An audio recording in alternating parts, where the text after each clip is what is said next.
fairness kay ate ay, pag nakatrabaho mo siya, tapos newbie ka, hindi mo ma-feel yung mentoring na parang tuturuan.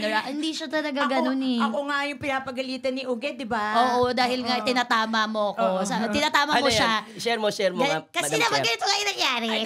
Share mo nga. Basta may problema ang puso ako, nagtitaping tayo. Nagtitaping kami. Tapos buhay pa si Direk Wen neto. Tapos si Direk Wen ang unang nakaamoy. Parang may problema yung Tuesday. There's something species. Tinawag yung Eugene Domingo kasi kami yung gano'n ni ate. Dikit na dikit kami. Para niya akong younger sister. Ganon yung trato niya sa akin. Parang siya yung nang-mentor.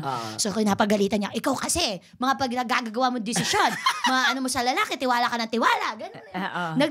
Nagchichinahin.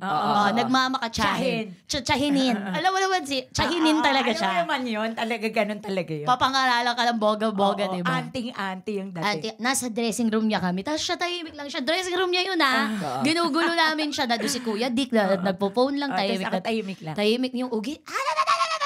Gumit na yung ay. Sinabi niya gano'n, bakit mo ba pinapagalit sa Tuesday? Bata pa siya, haya mo siya magkamali. Ganon. Ganon ang boka. Ang ginawa ng Uge, isa ka pa. Binalik sa kanya. Ikaw din, mga desisyon mo. Sa mga lalaki sa buhay mo. Ito naman. Dinipensa na nadamay pa. Kaya hayaan mo niya, masungit talaga yan. Tapos yun na yung sinabi niya, isa ka pa pagka hindi pa siya na lang pagalitan mo, mag-makeup pa. Binalik mo ulit sa akin. Siya na lang. Tapos ako ulit. Siya ulit. Pero ang point doon, si ate ay, pag magsasolve siya ng problema, ginagaangan niya lagi. Ayaw niya mag-dwell.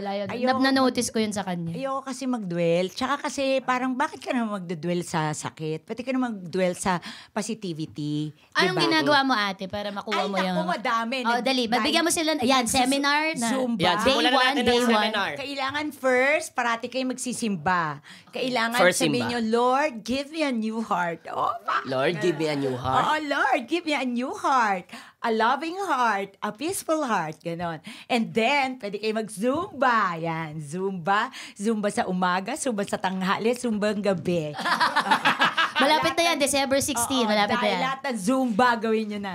Pwede rin kayo mag-gym. Pwede rin kayo mag-enroll sa kung saan-saan. Taekwondo, boxing, mga ganyan. And ako ngayon, nag-start akong mag-read. Nagbabasa ako ng mga books. Again, dati nagbabasa ako ng mga books. Ngayon, nagbabasa ulit ako. Babasa ako ng mga libro para hindi ako maging bobo. Kasi gumaganang bobo mind. lang ako sa pag-ibig. Bobo pa ako sa mundo.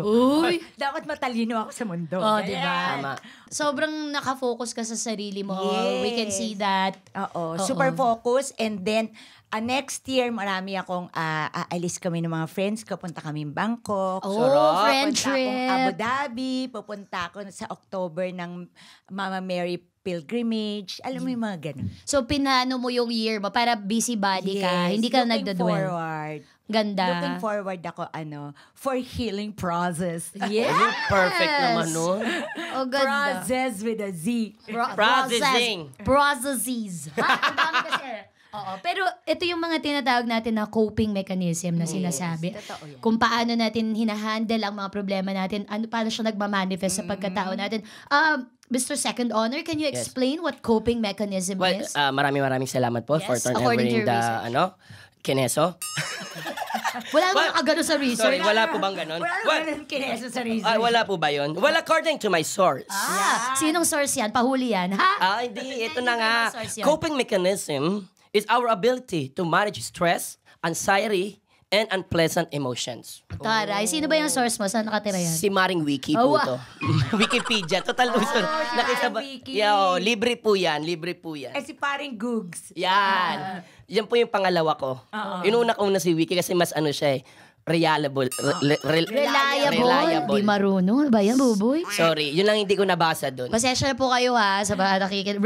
Reliable. Yeah, very good. Okay. At may research pa po ako na study shows na isa sa pinaka-effective mong mechanism ay yung pagtawa. Meron po dito yan, yung mga, kunwari, yung ginawa po ninyo, coping mechanism din po pala talaga yun. So agree naman po kayo doon, di ba po? Wag lang yung mag-isa ka na lang na tumatawa. Baka akala nila Nakatawid sira na. ulo. At saka baka akala nila kakabili mo lang. ng Sa sarili source mo. niya. Ibang source yun, Madam Chair. Ito Bawal na ba? sa atin yun. Order, no. Okay. So, bali, ang sinasabi ng ating second owner is, yung mga ginagawa mo na pagpapasaya ng ibang tao is a Totoo way yan. for you to heal also. Kung nakikita mo silang masaya, Correct. okay ka na. Paano mo yun ginagawa, Hindi, ate? alam mo, totoo yan. Di ba ngayon nga kasi nagsashow ako ng live. So, pag nakikita ko yung mga tao, tapos sasabihin nila, tapos gumagano'n sila, ibig sabihin, fighting. Parang lumaban ka, ganun. Tapos sinasabi nila, we love you, ganyan. So, sabi niya, we love you. Alam mo, bakit sabi nila? Kasi pinapasaya mo kami. So, alam nila na may pinagdadaanan ako and yet, napapasaya ko sila. And so, I think napakalaking blessing nun na mapasaya mo yung mga tao na nasa paligid mo habang ikaw ay may pinagdadaanan sa buhay. Diba? Grateful ka sa work natin, ate. Yes, I'm so grateful. Totoo. Hindi, tsaka bukod sa grateful ako kasi, di ba, hindi naman lahat ng tao may work eh. Totoo. Tama. Tayo may mga work tayo. So, sobra tayong dapat maging grateful kasi maraming blessings si Lord sa atin. Kahit ano pa yan, kahit anong work pa yan, basta meron tayong work at nakakakain tayo. Actually, ano nga ako sa dasal mo eh. Salamat, yung mga maliliit na bagay. Yes po. Salamat Yan. po, meron po kaming bahay. Yes. Meron po kaming kinakain. Meron pong bubong yung bahay namin, hindi kami nauulanan. Yes. Parang sobrang nakaka-touch nun kasi yung iba nakakalimutan nila yun. Na yung mga maliliit na bagay na yun is sobrang blessing. Ang pera naman, hindi lang pera ang blessing eh. Tama. Kagaya ng sinasabi mo. Tama. Natutunan ko po kasi sa nanay ko na parang hindi natin, kasi hindi naman po ako lumaki sa mayamang pamilya din. Kaya yung nanay ko, yun, pag tuwing Pasko, kunwari, ngayon magpapasko, wala naman po kami talagang masayang handa eh. Oo, yung Kasi marami. kung tutusin, Parang ngayon na lang natin to nararanasan. kung tutusin kung dati po, kung titignan ko yung buhay ko dati, parang mas lamang pa yung basura ng bahay namin kaysa sa tao. Grabe naman. Oo, totoo. Para siyang gano'n. Kaya pag kumakain kami ng chicken, kaya nung pumasok na ako sa GMA, tinanong ako ng isang si Direk Dominic Zapata. Pambago lang po kasi ako noon, anong favorite food mo? Sabi ko lang talaga, chicken. Tapos Simple lang. Simple lang. talaga. Tapos nagpadala sila ng maraming chicken talaga. Sobrang tuwa ko. Napurga nga ako sa chicken eh.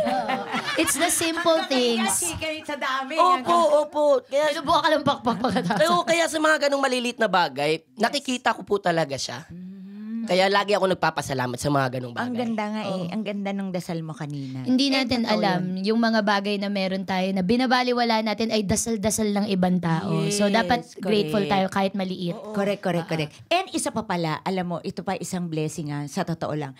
Pag kasi marami kang problema or marami kang pinagdadaanan sa buhay, minsan hindi ka makatulog, di ba? Ayan. So, yun ang isa sa blessing ko talaga, nabigay ng Panginoon sa akin, na parang wala lang. Parati ako naaantok. Kaya mong gumawa ng tulog kahit saan, kahit kailan, ate. Kahit tanungin mo yan, yung RM ko, tanungin mo yan. Parati ako Alandi, uwi na ako, inaantok na ako.